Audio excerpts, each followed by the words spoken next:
नमस्कार दोस्तों, आज की वीडियो में अकाउंटिंग स्टैंडर्ड 5 नेट प्रॉफिट और loss for the period of prior period items and change in accounting policies इसको देखेंगे। ठीक है ना। सबसे पहले स्टार्ट करते हैं एक एग्जांपल के साथ। ठीक है ना। तो मान लीजिए एक्स वाई जेड लिमिटेड है जिसका करेंट ईयर का प्रॉफिट 20 लाख है, लेकिन ऑडिट के टाइम पता चलता है कि लास्ट 3 ईयर में 3 लाख का एक्सपेंस जो है गलती से रिकॉर्ड नहीं हुआ है। अब सवाल उठता है कि ये 3 लाख का करेंट ईयर में इंक्लूड करें या कोई अलग ट्रीट करें। तो इसी कन्फ्यूजन को सॉल्व करने के लिए AS5 आता है। ठीक है ना। तो सबसे पहले इसका डेफिनेशन देखते हैं।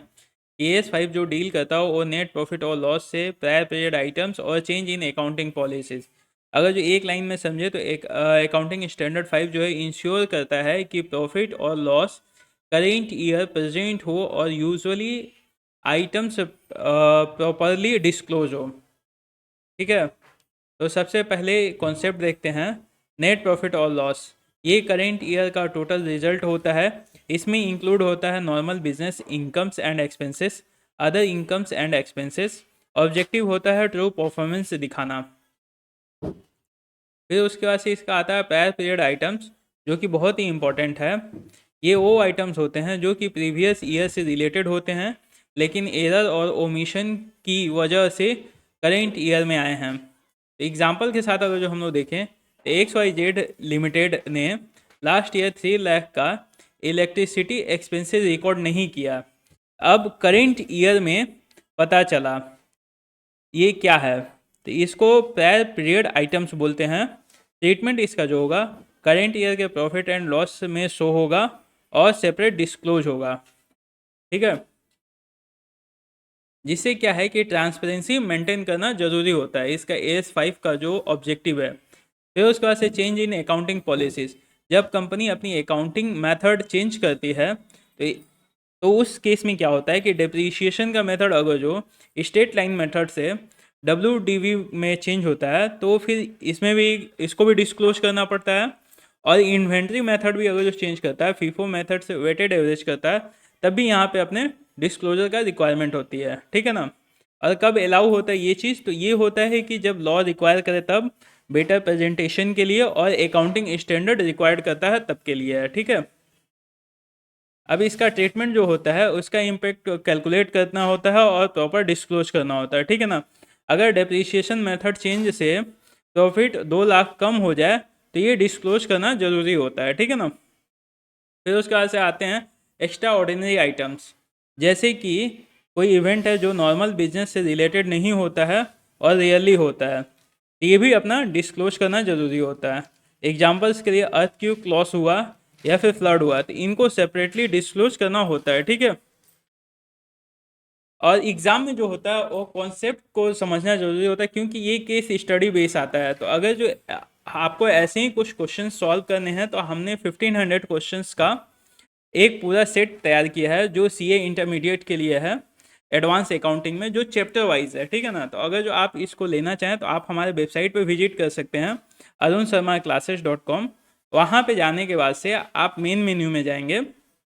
मेन्यू में जाने के बाद से टेस्ट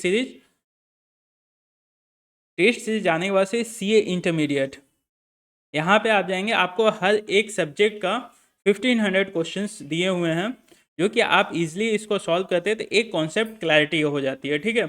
आते हैं अपने वीडियो पे। Change in accounting estimates. Estimates change होते हैं इन फ्यूचर में, जैसे कि एसेट्स का यूजफुल लाइफ चेंज होना, बैड डेट्स एस्टिमेट चेंज होना। जैसे बैड डेट पहले था 10 लाख का, बढ़ के 12 लाख का हो गया, तो ये चीज़ होता है। ठीक है ना। इसका ट्रीटमेंट जो होता है ये प्रोस्पेक्टिव फ्यूचर में अप्लाई होता है। ठीक है। अगर जो एग्जांपल से देखें तो मशीन की लाइफ 10 साल की थी, अब वो 8 साल की हो गई एस्टिमेटेड, तो फ्यूचर डेप्रिसिएशन एडजस्ट होता है। ठीक है।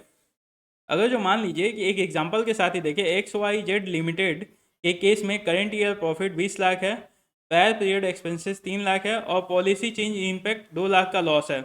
तो फाइनल प्रेजेंटेशन होगा 20 लाख का प्रॉफिट में 3 लाख का सेपरेट डिस्क्लोजर होगा प्रायर पीरियड का, और फिर 2 लाख पॉलिसी चेंज इम्पैक्ट होगा। यूजुअली ईजिली समझ में आ जाएगा। ठीक है ना, यूजर्स को। अब एडवांटेज देखते हैं AS5 का। AS5 का जो एडवांटेज होता है, प्रॉफिट को क्लियर बैकअप मिलता है, ट्रांसपेरेंसी इंक्रीज होती है, कंपेरेबिलिटी इंप्रूव होता है और यूजर्स को बेटर अंडरस्टैंडिंग मिलती है। एक लाइन में अगर जो बोले बोले तो clear and fair presentation of profit होता है। अगर जो अभी तक में आपको कोई डाउट है तो आप कमेंट बॉक्स में लिखें, मैं उस डाउट को रिप्लाई देने का कोशिश करूँगा, ठीक है। अब आते हैं लिमिटेशन ऑफ AS5। इसमें क्या होता है, जजमेंट रिक्वायर्ड होती है, क्लासिफिकेशन ट्रिकी हो सकता है और मैनेजमेंट मैनिपुलेशन का रिस्क होता है, एस्टिमेट चेंज सब्जेक्टिव हो सकते हैं, इसीलिए कॉन्सेप्ट क्लैरिटी इंपॉर्टेंट होता है, ठीक है ना। फिर अगर जो फाइनली समरी देखें तो net profit is to current performance, फिर उसके बाद से prior period, past error, policy change, method change और एस्टिमेट चेंज, फ्यूचर इम्पैक्ट।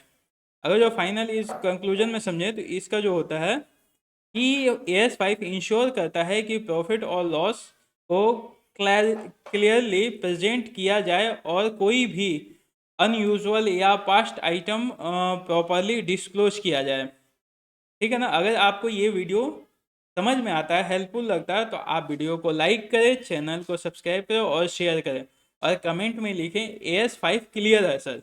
अगर जो आपको ये नोट्स चाहिए तो आप हमारे व्हाट्सएप चैनल पे सब्सक्राइब करके वहाँ से आप डाउनलोड कर सकते हैं। व्हाट्सएप चैनल का लिंक आपको वीडियो के डिस्क्रिप्शन में दे दिया जाएगा और वेबसाइट का भी लिंक वीडियो के डिस्क्रिप्शन में दे दिया जाएगा। Thank you.